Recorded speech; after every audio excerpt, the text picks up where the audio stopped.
Hi everyone, in this video I will show you how to replace this Mazda key fob used for different years, different models, very common one. Yours may look a little bit different, you may have 4 buttons, 5 buttons, but it's absolutely the same. All you'll need is a flathead screwdriver and a replacement battery, which you can click on the link below to get it online.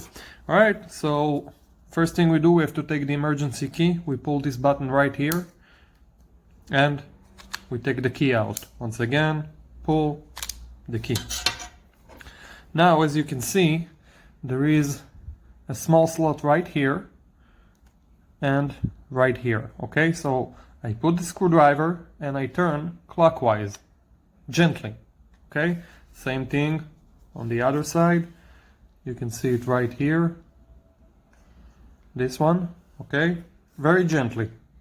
Put the screwdriver and turn. And it comes up. Now I do that also side, clockwise.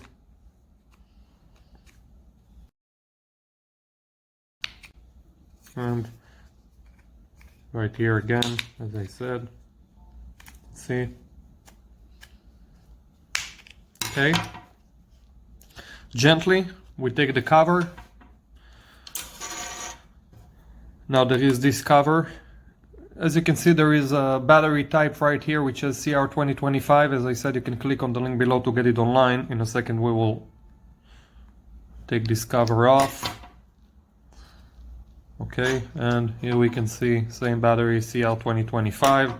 Now simply take the battery out. Okay, just take it out. This is a good one, I will put it back in.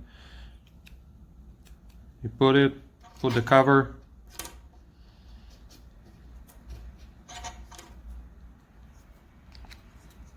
And you press.